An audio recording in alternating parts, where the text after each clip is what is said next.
Assalamualaikum warahmatullahi wabarakatuh. Perkenalkan, saya Jelita Nugra Putri, NIM 25021060007, Program Studi S1 Pendidikan Akuntansi, Universitas PGRI Madiun. Di sini saya akan menjelaskan tentang zakat sebagai instrumen fiskal Islam. Di sini saya akan menjelaskan tentang definisi dulu, yaitu kebijakan fiskal dalam ekonomi Islam merupakan instrumen penting dalam mewujudkan keadilan dan kesejahteraan masyarakat. Zakat memiliki peran strategis sebagai instrumen fiskal karena bersifat wajib dan berfungsi sebagai alat redistribusi pendapatan. Oleh karena itu, keterlibatan negara dalam pengelolaan zakat sangat diperlukan agar pengumpulan dan penyalurannya dapat dilakukan secara adil, efektif, dan berkelanjutan, sehingga tujuan ekonomi tersebut berupa kesejahteraan material dan spiritual dapat tercapai. Selanjutnya ada kebijakan fiskal pada masa Nabi Muhammad SAW. Nabi Muhammad SAW sebagai kepala negara, peletakan dasar sistem keuangan negara, serta kebijakan berlandaskan Al-Quran dan Sunnah. Penjelasan singkatnya yaitu pada masa Nabi Muhammad SAW, kebijakan fiskal mulai diterapkan untuk mengatur kehidupan ekonomi masyarakat. Seluruh kebijakan diarahkan untuk menciptakan keadilan, persaudaraan, dan kesejahteraan umat Islam.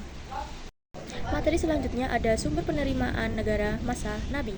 Di sini ada 5, yaitu zakat, ghanimah, wakaf, siyah, dan khoroj. Penjelasan singkatnya yaitu sumber penerimaan negara pada masa Nabi berasal dari instrumen yang sesuai dengan syariat Islam.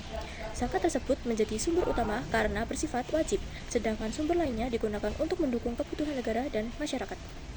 Selanjutnya ada kebijakan fiskal pada masa Umar bin Khattab. Di sini ada 3, yaitu pembentukan Baitul Mal permanen, administrasi keuangan negara lebih tertata, dan pengawasan pendapatan dan pengeluaran negara. Penjelasan singkatnya yaitu pada masa Umar bin Khattab, sistem fiskal mengalami perkembangan yang sangat pesat.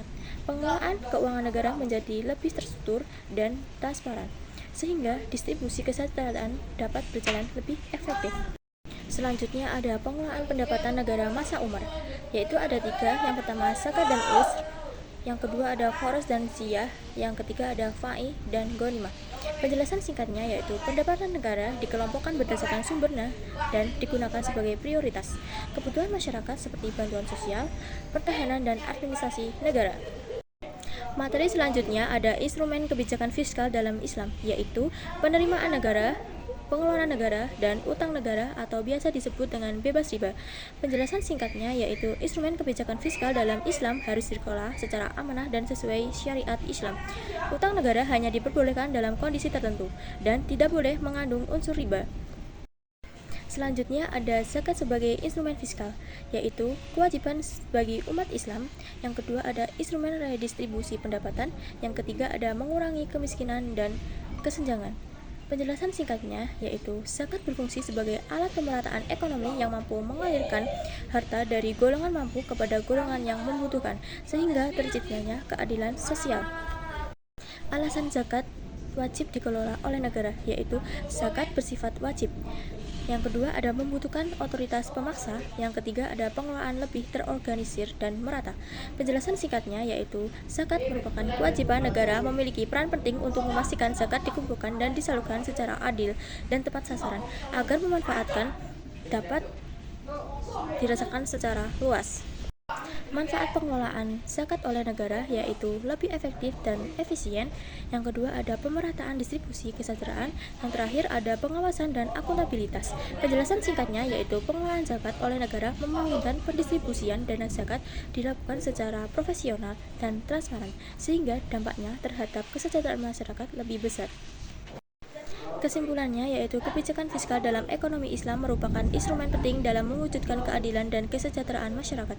Zakat memiliki peran strategis sebagai instrumen fiskal karena bersifat wajib dan berfungsi sebagai alat redistribusi pendapatan. Oleh karena itu, keterlibatan negara dalam pengelolaan zakat sangat diperlukan agar pengumpulan dan penyalurannya dapat dilakukan secara adil, efektif, dan berkelanjutan, sehingga tujuan ekonomi Islam berupa kesejahteraan material dan spiritual dapat tercapai.